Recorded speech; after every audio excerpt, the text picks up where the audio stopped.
Assalamualaikum warahmatullahi wabarakatuh.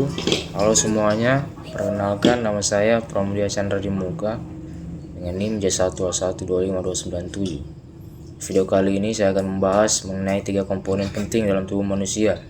Yang pertama yaitu karbohidrat, yang kedua enzim, dan yang terakhir yaitu protein. Kenapa ketiganya sangat krusial? Karena mereka saling berhubungan dalam proses pencernaan, metabolisme, serta fungsi sel. Yang pertama saya akan membahas mengenai karbohidrat. Definisi serta struktur dalam karbohidrat. Karbohidrat adalah senyawa organik yang tersusun dari karbon yaitu karbon C, hidrogen yaitu H, dan oksigen yaitu O. Karbohidrat diklasifikasikan menjadi yang pertama yaitu monosakarida, misalnya glukosa dan fruktosa. Yang kedua disakarida, misalnya sukrosa dan laktosa. Yang ketiga polisakarida, misalnya pati dan glikogen. Yang kedua yaitu saya akan menjelaskan mengenai fungsi karbohidrat dalam tubuh. Karbohidrat adalah sumber energi utama tubuh. Tubuh memecahnya menjadi gula sederhana yang dipakai untuk energi. Selain itu, karbohidrat membantu menjaga keseimbangan asam, basa, dan berperan dalam struktur sel. Karbohidrat juga menghemat protein. Artinya, jika asupan karbohidrat cukup, protein ini bisa digunakan lebih untuk fungsi lain, bukan hanya sebagai energi. Yang ketiga, metabolisme karbohidrat. Saat kita makan karbohidrat, misalnya pati, pencernaan dimulai sejak mulut dengan enzim amilase. Di usus halus, enzim seperti maltase, sukrase, dan laktase akan memecah disakarida menjadi monosakarida, glukosa, galaktosa, dan fruktosa agar bisa diserap tubuh. Glukosa diserap dari usus dan masuk ke darah, kemudian digunakan sel atau disimpan sebagai glikogen di otot dan juga di dalam hati. Selanjutnya saya akan membahas mengenai enzim. Enzim adalah protein biologis yang bertindak sebagai katalisator, artinya mempercepat reaksi kimia di tubuh tanpa ikut habis dalam reaksi. Tanpa enzim, reaksi pencernaan dan metabolisme akan sangat lambat atau bahkan tidak terjadi. Jenis-jenis enzim, pencernaan dan juga fungsinya. Yang pertama yaitu amilase, diproduksi di mulut atau ptialin dan pankreas, berfungsi memecah pati yaitu karbohidrat menjadi maltosa dan oligosakarida. Yang kedua disakaridase di usus halus. Ketiga maltase yaitu mengubah maltosa menjadi glukosa. Yang keempat sukrase mengubah sukrosa menjadi glukosa dan fruktosa.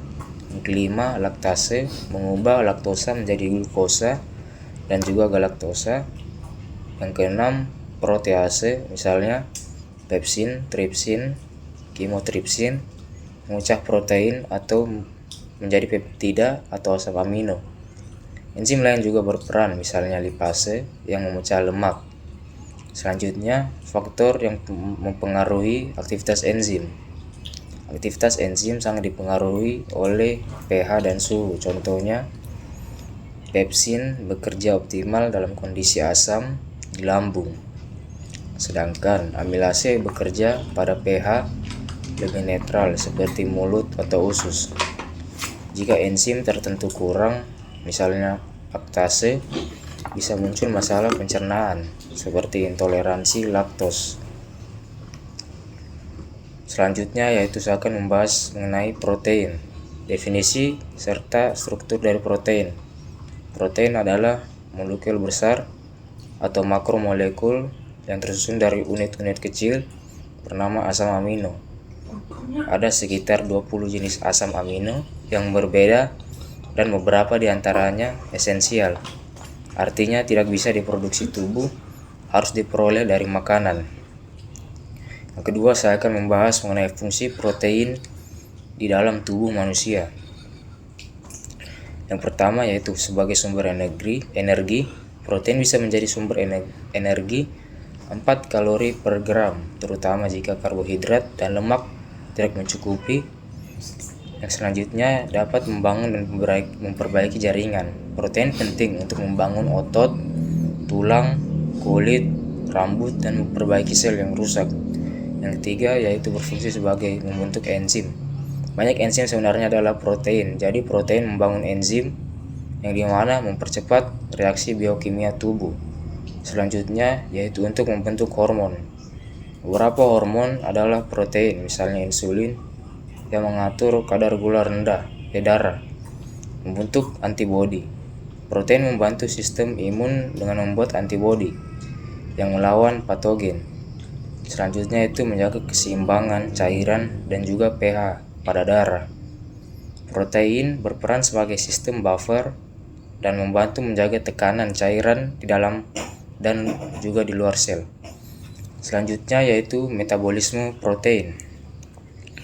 Dalam pencernaan, enzim seperti pepsin di lambung dan tripsin, kimotripsin, dan pankreas memecah protein menjadi peptida dan selanjutnya menjadi asam amino.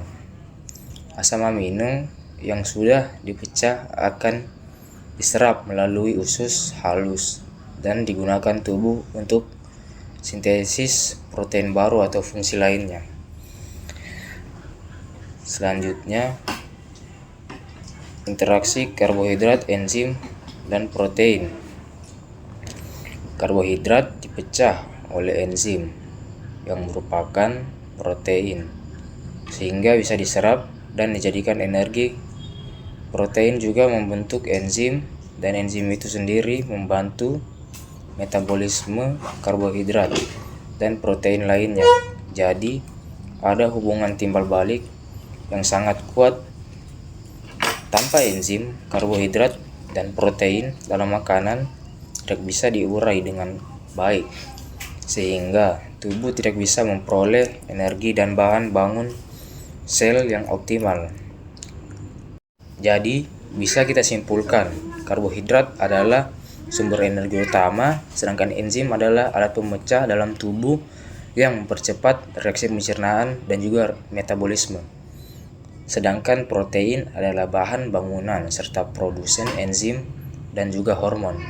Sekian dari saya. Wabillahi taufiq wal hidayah. Wassalamualaikum warahmatullahi wabarakatuh.